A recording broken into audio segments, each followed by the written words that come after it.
So in the first meeting we showed you how to quickly get started recording a meeting with Microcone Recorder. So in this one I'm going to talk through how we annotate a meeting or associate different information with the meeting.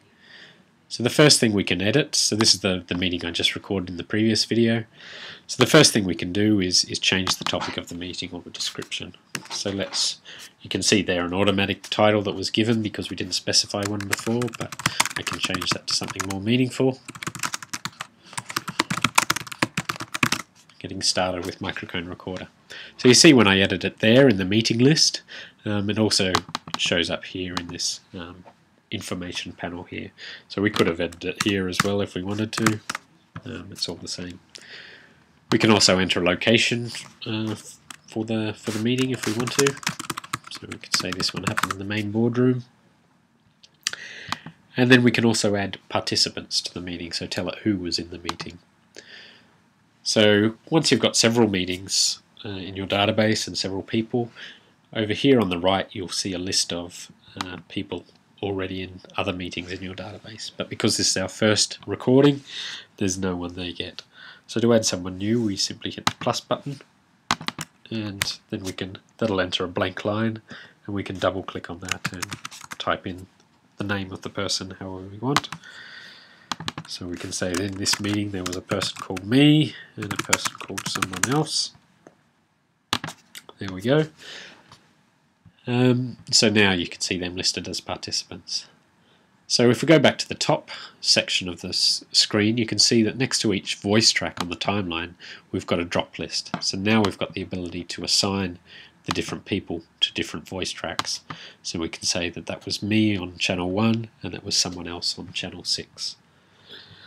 And now that we've done that, you can see also in the timeline, in the talk time panel down here, it's demonstrating that the person speaking in the first channel was me, and then it's color coded to show that someone else was speaking in the 6th channel. And the sizes of the dots in this talk time panel show the relative speaking times of the people throughout the meeting, so you can quickly see who the dominant speakers were in any given meeting. So the other thing we can do, of course, is come down to this bottom panel on the screen and associate notes with this. So we can just say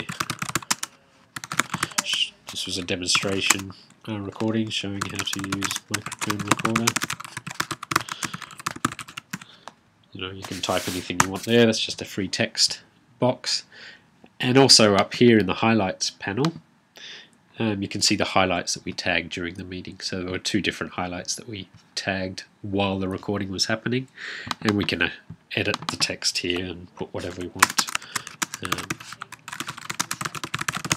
So we can add any further details to each of those things. The other thing we could do, of course, is also add more highlights afterwards. So if you're playing back the meeting and you think that something particularly interesting happened here, so we had a decision right at the start of the meeting, we could tag that there, and you can see that it's now annotated that as a decision discussed by me because me was speaking throughout that period. So that shows you how to associate some basic information with the meeting. Of course, most of that information regarding the topic and the location and the participants we can do at the start of the recording if you want, but it's not necessary. So that shows how to associate basic information with the meeting. In the next video I'll explain how to use the speech-to-text conversion feature to get some more text associated with your